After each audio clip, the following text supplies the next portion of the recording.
Hello, everybody. My name is Jason Nolting. I work at Southeast Polk High School, and I assist with coordinating our MVP program here. Alan reached out to me to talk a little bit about some of our experiences and our methods when it comes to not only recruiting, but training MVP mentors for this virtual summit. As I go through this information, if it sparks an interest with anybody or anybody wants to follow up with some more information or have a further conversation, I'm definitely always happy to do that. We can definitely extend what I have here and talk further about how we've gotten to this point at Southeast Polk. You can see my email and my office phone number listed right there. So please do not hesitate to reach out if you want to talk a little bit further. To get started, I think it makes sense to maybe just give you a little bit of an overview of how we've gotten to where we are with MVP at Southeast Polk High School. We're currently in our 5th year of programming here. And I think the best way to describe our experiences to this point is that, every year has looked a little bit different. So some of you may just be starting this adventure for the first time. You're just getting it up off the ground. Some of you who are watching this may have been doing this for years. And I think for us, at least, every single year has looked a lot different. When we were first starting and trying to select mentors, that process and how that has looked in terms of getting the program up off the ground looks a little bit different than 5 years in, when some of your students have obviously been through it now as receiving the lessons. They've been on the student side, and now they're joining as mentors. So a little bit of a difference there. And then obviously in this year, this is with our 5th year, we're facing the whole COVID situation, and things even look a lot different with all of that, with hybrid schedules and students online and trying to navigate this whole world. So for us, though, there are some general things that have kind of been the common theme over the course of the 5 years. We're unique in that we're a 9 through 12 building, and we have mentors in both of our senior and junior classes. At any given year, those numbers have ranged from about 75 to 100 mentors per each of those classes. So, 150 to 200 mentors is what we're working with. When it comes to selecting mentors, and I'll talk more about our application process in a little bit, but in terms of getting the number that's just right, we do have experience in the past of putting mentors in classrooms and having 4, 5, 6 kids serving that class. Probably felt like that's too many mentors to have in a room at once. I think the best number, maybe when it comes to mentors delivering lessons to students, is to have 3 students involved up front. So that's kind of where we've tried to fall in recent years when we go to select mentors, getting enough mentors to make sure when we go out and we conduct lessons that we have at least 3 students in each classroom.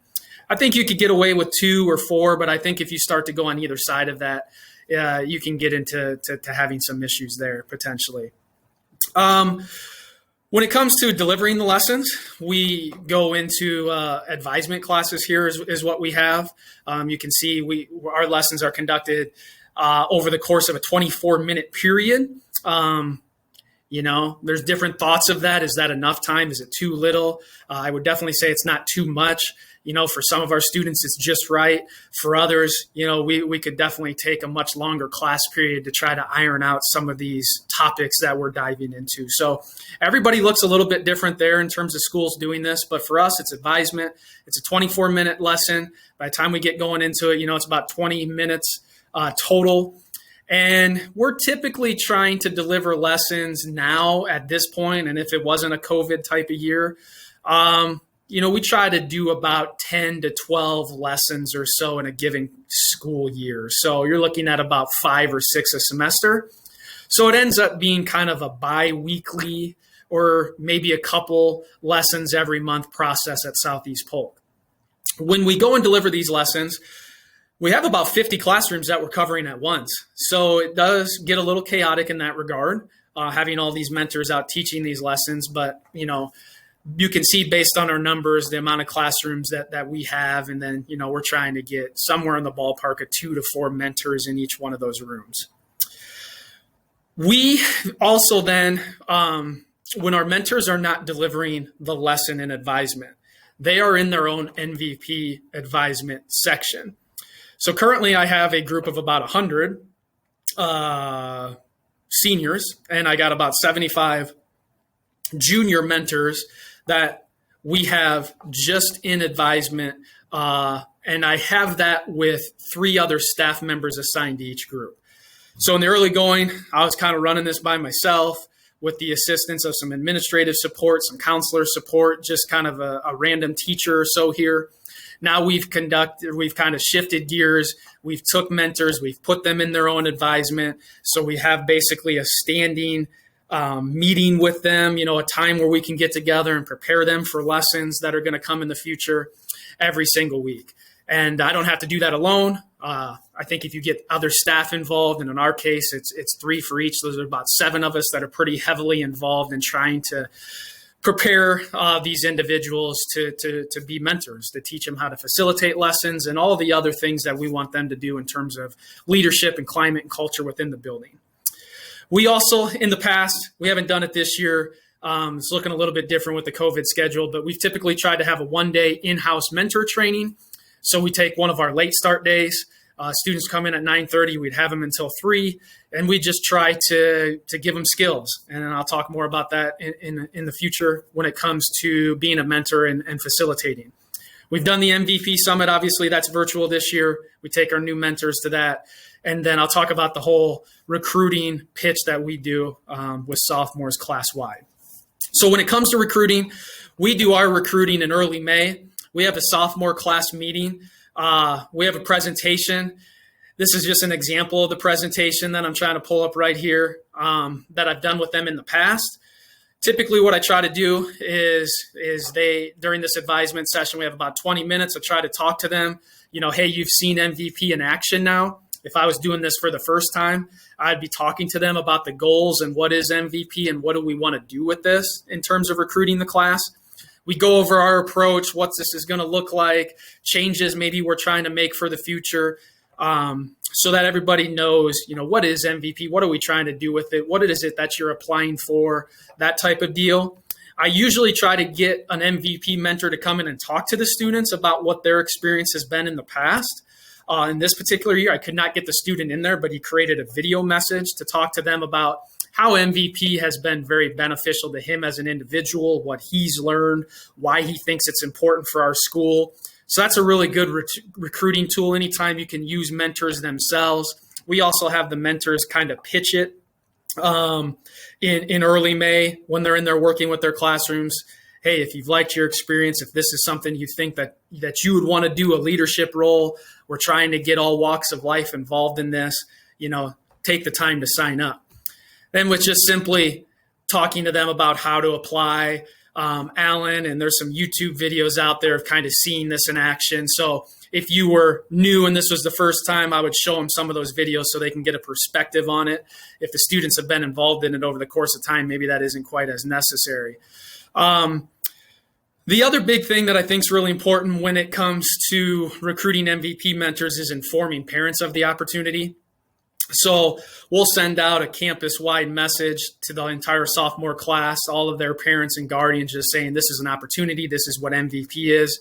I've gotten a lot of success with parents, kind of piquing their interest what this is and assisting and, encouraging their kids to take on the opportunity. It also serves as a good way that you can let parents know what they might be getting into and these issues and what is MVP. So you're kind of covering some bases there as well as how we've used it.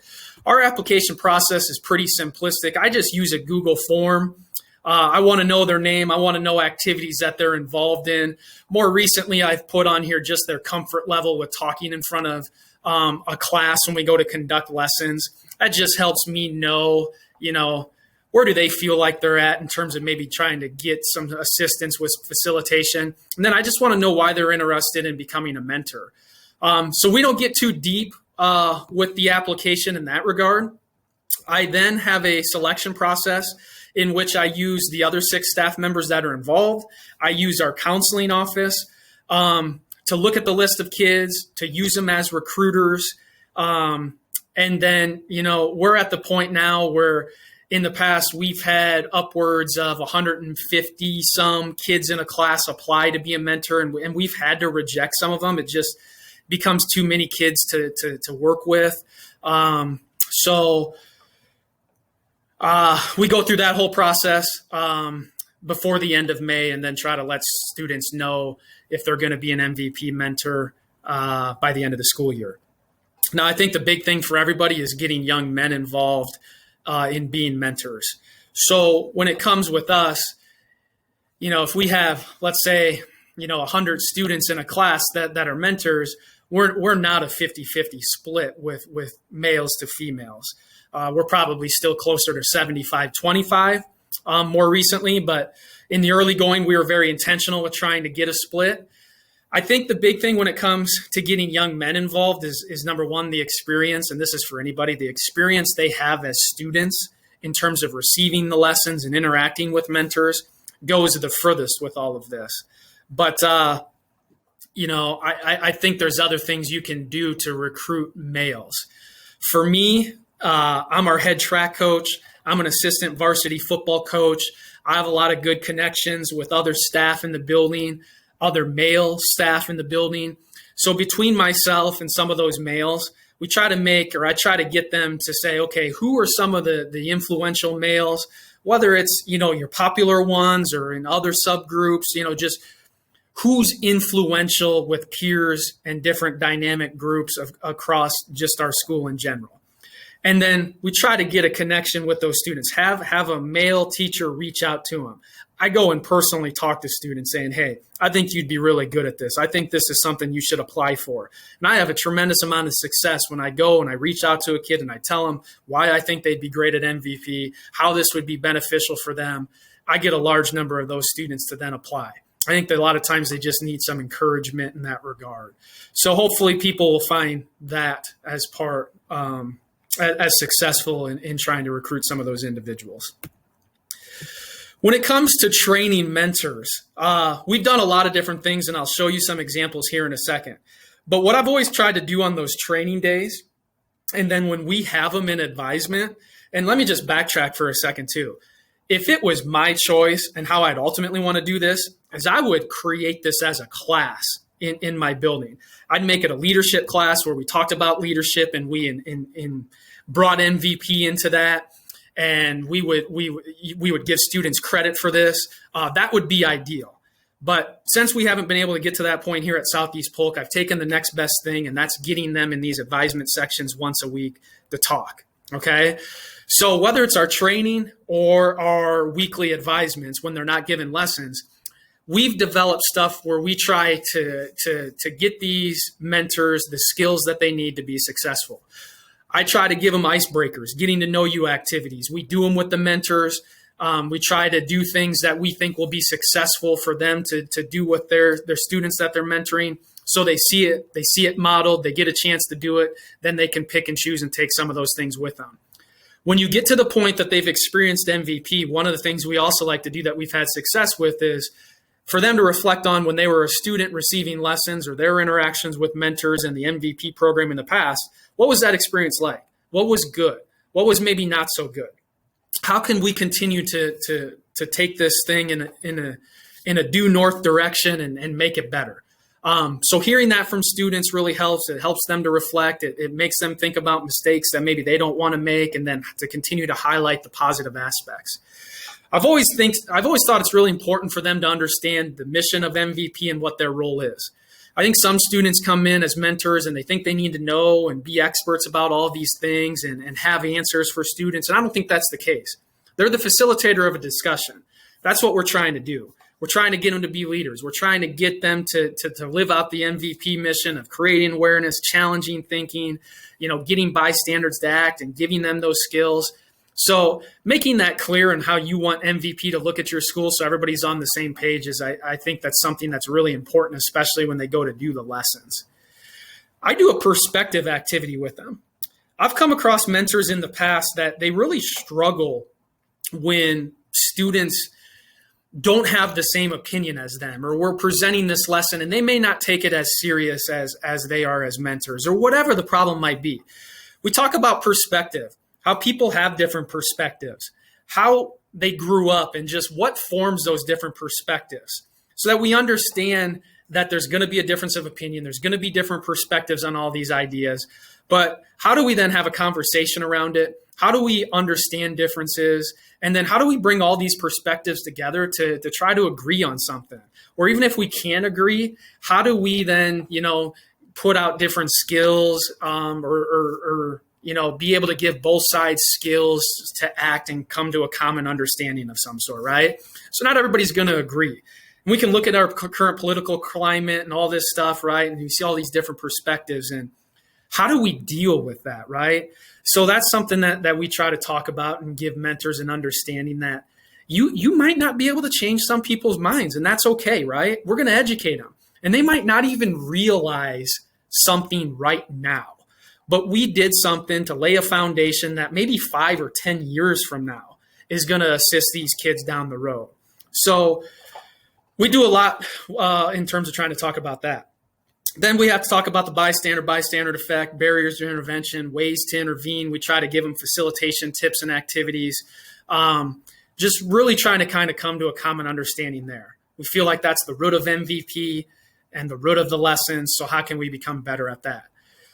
On top of that, our training really is also focused on and trying to weave in throughout the course of the time that we have mentors or just MVP staples that I'm sure you've heard about. So I won't take a lot of time here. I'm sure Alan's come to your school and talked about this, or you've been trained in some way, or you have access to these activities. But the leadership activity, the box, types of abuse, respect, doing the agree, disagree, unsure. I think the biggest thing you can have mentors do is practice facilitating lessons and scenarios and going through these agree, disagree, unsure activities. And figuring out how would they navigate that. So they see a model and then they get to practice it and they get, a little bit better at it and get a better understanding of all of this through our advisement lessons, through our training before they go and conduct lessons in the classroom. We try to have a lot of dialogue and conversation around just MVP content and issues whenever we can. And then one thing that we at Southeast Polk probably need to do a better job of is we haven't talked a lot about disclosure practices. If somebody discloses something to you as a mentor, what do you do? I mean, I've had students come to me and we've talked and we've had brief things, but we need to probably do a little bit better job with that. I know that's a fear of some people of disclosure and things of that nature. So that's one thing that I would put out there that, I know that there's some things that MVP does and some things that people have spoke about, maybe even in this virtual summit to pick up on that can definitely be helpful. So when it comes to training, I mean, that's probably a 500-foot view. I can go into this and I can send you examples. I mean, I know I'm limited for time here and I'm probably already over what Alan wanted me to do for 15 minutes. But this is just an example of a slide of our training, right? Where we talk about and we go through these different things. I'd be more than happy to send these things to you if you just give me an email. One of the things I didn't mention is I think it's important to have a plan of how do you want to communicate with your students. So we use Canvas as a learning management system at Southeast Polk High School. So I have a Canvas page for MVP. This is all of their junior and senior regular information for classes. This is where I house presentations, their advisement group, any sort of resources that we do, the calendar of presentations, when we're going to go and talk, what we're going to do, and how we stay organized. So you definitely have to have some sort of organizational piece, electronic way to communicate with students and things of that nature to have success as well. A couple other things I just want to leave you with as final thoughts. When it maybe comes to training or just having success with the MVP program in general, is I think it's important to think a little bit about the size of your program.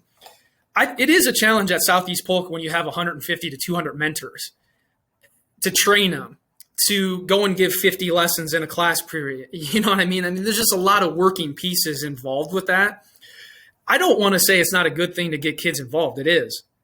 It kind of sucks that we have to turn some kids away and I want to take them all and things of that nature. But really being able to work with a small group and really have a lot of quality instruction with them if you're at a smaller school and things of that nature, this program would work really, really well.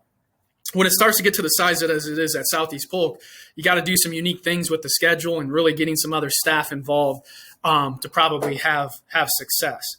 You need in order to make this successful, you need to be intentional with your schedule and how you're doing this. So we're doing lessons during advisement. We have these students, we can get connections with them in advisement. Before I had them in advisement, I was having optional before or after school meetings, that types of thing. So you have to have a structure of how are you going to work with the students? How are you going to get lessons out to them? How are you going to grow this thing in your school? When are you going to go and do the lessons? Things like that. So how does it fit in your building schedule is really important. You need to definitely have the support of administration at your building and district level, which I'm thankful that we do here. One other big thing is just the support of teachers in general is really important. So when it comes to that, what I'm trying to say and talk about there is that I have had teachers that don't feel comfortable with MVP taking place in their classrooms, or they don't think students should be delivering this type of content to other students. That's a challenge, okay? So having conversations with those teachers, having a staff meeting and letting all teachers know what is MVP, what are we trying to do, what is their role, okay? This is really important. What is their role when students are coming into their classroom and conducting these lessons? Do they just sit idly by? Do they assist in the conversation? I think it has to be a happy medium there, right? And especially if mentors are struggling, you just can't let them not be successful. So they can't overtake the conversation. Being able to give students feedback and things like that is really, really important. Community partners, that's big. Okay. When it comes to training mentors, I'm lucky here in Polk County Crisis, different advocates that I've been able to work with in Polk County. I've got them to come in and assist me with the training process. Okay. There are certified MVP trainers here in Polk County, people that have been through the program, people that are on the statewide assistance team with me that I've been fortunate enough to meet that can facilitate and know a lot about these and have way more experience with trauma and some of this stuff than I do. I've brought them in to share their experiences and to help train mentors. That's important, I think, to be able to do that, to have the kids be able to hear from somebody else, all right, to be taught by somebody else, right? Almost like a guest speaker format is something that we try to do and have had a lot of success with. I've gotten in front of stakeholders. I've talked to the school board. I've given them updates. I've talked to parent groups about what this is. All of those things, I think, help build support for the program and awareness of what we're trying to do and get people on board. Now I'm at the point, I'll just leave you with these final thoughts. 5 years in, I'm always thinking about how do we expand this? How do we combine it with other groups? We have GSA, we have Huddle, we have Student Council, we have just an endless amount of activities and clubs here. Some of them are trying to serve the same purpose. Teaming up, okay, because we have kids that are in Student Council and these other groups that are MVP mentors makes sense.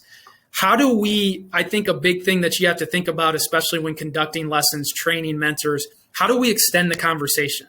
We're doing this maybe every other week, once a month, whatever, for 24 minutes in a class. Is that enough to get the result that we want to get? How do we continue these conversations in classrooms? How do we embed this stuff in our curriculum? How do we take health curriculum that's required here, right? And maybe get that to be more 21st century like. I don't know what it is like at some of your schools, but maybe we could do things here to incorporate that further. So keeping the conversation going, embedding this more into our community, getting it in different aspects of the school, I think is important and is something that we're trying to do. As a coach, I'm pretty curious about coaching boys into men, a program through the Iowa High School Athletic Association and the University of Northern Iowa that is out there. Can I have discussions like this with my team, right? And we've done those things. And there's something similar on the girls' side through the union as well. So getting teachers, getting staff members as you get further into this on board, and especially in the very beginning so they know what's going on is very, very important. So I've went well over my time here. Hopefully you can all forgive me for that and you've gotten something out of this. But I really think it's just scratching the surface of the way that we've done things and the things that I've learned in terms of working with MVP mentors and facilitating this for 5 years. There are things I would do a lot different. There are things we need to do different moving forward. It's a challenge every single year with new students and new things that we face. But I think a lot of good can come from MVP. And if nothing else, we have used this model in our building just as the peer-to-peer model. we've done lessons and talked about things that aren't even MVP curriculum, issues that we've had here at school, and use our students to help deliver that message. All of that is very powerful stuff and has been successful for Southeast Polk. So if you want to continue the conversation, you want to know about how we've done things here and some of our experiences, I'd love to talk further. Just go ahead. Don't be afraid to reach out. I'll put my contact information up here one more time if I can get to it. Right here. All right. Appreciate it. Good luck to everybody. Thanks for listening.